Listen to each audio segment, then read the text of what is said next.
Danielle Cohn's latest breakup drama isn't just a mess, you guys. It's a total catastrophe that has taken a severe toll on her mental health. Not only is she getting called out for her millionth failed relationship, but now her wicked mother, Jen, is getting blasted online for being the culprit who's led her daughter to be in these messy situations since a young age to begin with. So let's get into it, you guys. Danielle Cohn is a name that with a quick Google search will be followed with a ton of controversy. From conspiracies about her mom controlling her, to her lying about her age, and her getting an abortion at the age of 13.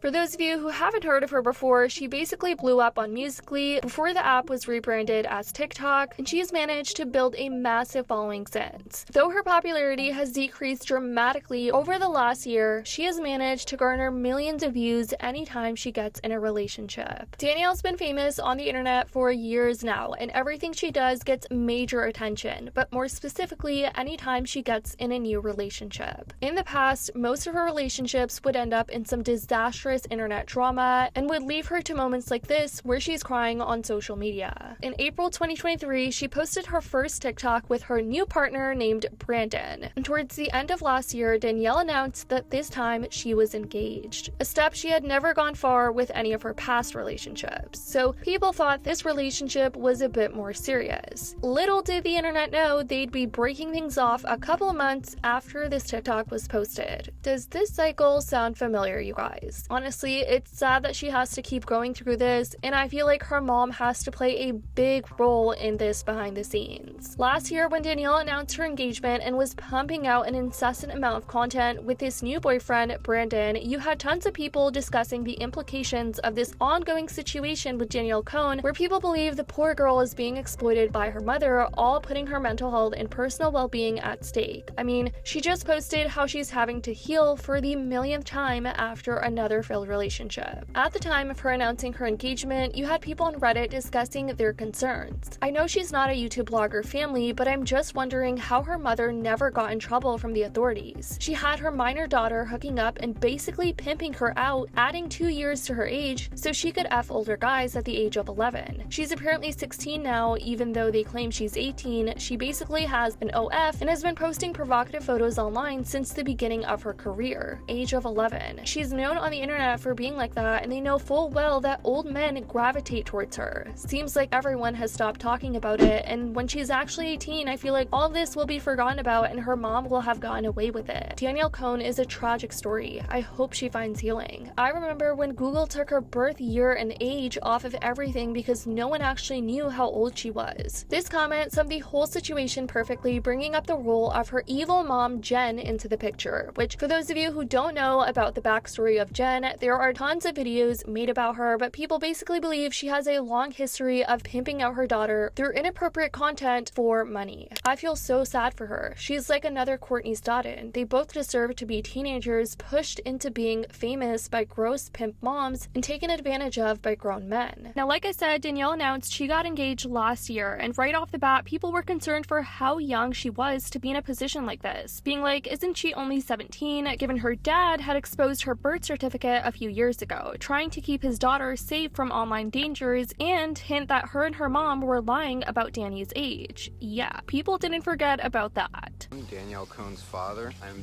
definitely tired of all the stuff her family has said about me and all the stuff that's been going with the relationship and all that, and I've had enough. On March 7th, she was born on 2006. Here is the proof.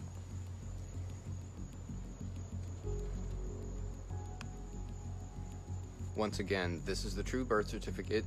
I will show it again as many times as we need. And if her dad speaking out wasn't enough, in February of 2023, even TikToker Mads Lewis was asked for her thoughts on the Danielle Cohn age controversy, as she'd personally known Danielle in real life, and let's just say she was another eyewitness. I've known Danielle Cohn since I was, 11? I met her when she was 9 years old. She's lying about her age, 100%.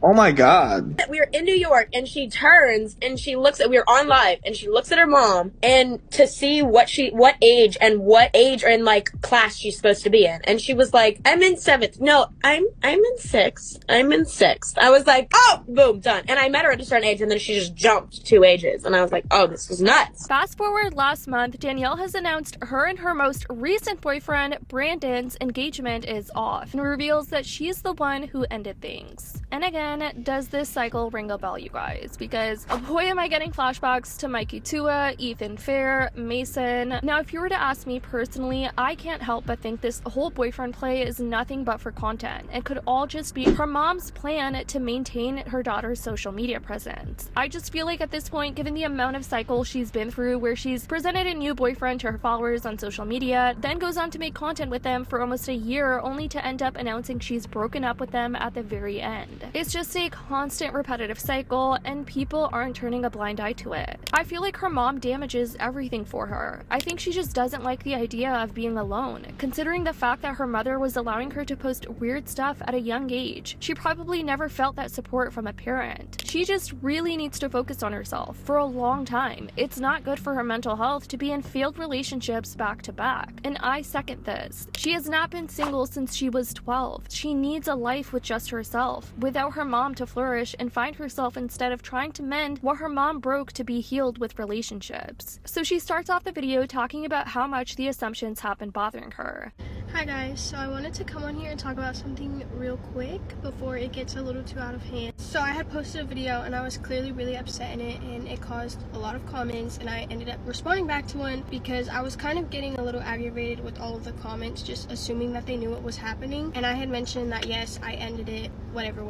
And the thing is that from the beginning, me and Brandon have been very public about our relationship and our engagement and everything like that, and even pushing back our wedding date because it was a little too much in just a short amount of time that we ended up pushing it back for our relationship and to better our relationship. And with doing that, obviously that's a lot on a couple. To have to go through pushing your wedding back and deciding that, it was a lot on us, and it definitely caused us some issues clearly that we're going through currently. And the reason that I involve you guys is because I know that I'm gonna get a lot of questions about it, and me as somebody who's trying to cope with something myself, I don't always want to go and respond to the comments and I don't want to deal with them. And I know I set myself up for it being on social media, but just kind of to understand where I'm coming from. She then goes on to explain it was supposedly just a rough patch in her relationship this time, as if it wasn't the case for her past relationships that have also failed. I just feel like people have caught on to the bigger picture now, which is to use these guys to make content like that engagement video that went absolutely viral. But with that being said, me giving people that information and sharing it with people doesn't give them the right to come and make assumptions about our relationship or spread rumors or say certain things that happened that didn't happen. There was no cheating. There was really no reason why besides the fact that we are going through a rough patch in our relationship. And clearly I was sad and clearly I showed it on social media, and there's nothing wrong with that because we're all human. Like I said, we are going through a rough patch. I decided that I wanted to just take a step back for a second because I do really love him and I value our relationship a lot, and I think that it was much needed. Are we gonna work it out? I hope so. We might not. That's just life. It really is just life, and you never know. We're still in contact. It's not like some messy breakup that people are trying to make it out to be. Clearly we were engaged, and that is a lot. And when you push back a wedding, like I said, a lot of shit happens and it can really mess with a couple and their relationship. Danielle then emphasizes how she is young and is trying to get life together, but a lot of people feel like she genuinely needs to, for real this time, take a step back from relationships for at least a year. The poor girl has been put in relationships since she was 12 and damn near hasn't been single a day since. I feel like she's been brainwashed to think this is normal as well. Either that, or she's unfortunately been put in a position where she seeks validation through being in a relationship. Like she doesn't want to ever be alone because that's not what she's used to. So unfortunately, she doesn't ever really get time to herself to figure out who she is and what kind of a person she wants. And it definitely put a lot on us, especially being so young. And we're just trying to get through life like all of you guys. We are both young people living our life as well that are in the public eye. And like I said, things happen and we go through things, and whatever we do with our relationship is our business. And like I said, if we're going through a rough patch, we're going through a rough patch. But if I want to be honest with you guys and tell you, don't take it into something else. And that's all I ask. We just want to be able to do that without people spreading so many different things about our relationship when they have no idea. There's literally nothing weird about couples going through differences and rough patches. It is so normal. And some of the strongest relationships have to go through things like this to get to where they are, and there's nothing wrong with that. And I just wanted to come on here and say that because I didn't want people to get the wrong idea and start saying all these different assumptions and things like that and causing extra drama, because it's so not necessary when we are just trying to navigate through our young years in our life and try and hold a healthy relationship as well and work on ourselves at the same time. It's hard. Life is hard. That's all there is to it, to be completely honest with you guys. Bye. Anyways, guys, this has been the update on Danielle Cohn. I definitely want to know your thoughts on this whole saga. Do you think all these relationships are genuine, or do you think she's being forced into this content by her mom? Also, what do you think about this on and off cycle and how much it's affecting her mental health? Definitely let me know your thoughts in the comments down below. I love you guys so much, and as always, I'll see y'all in the next video.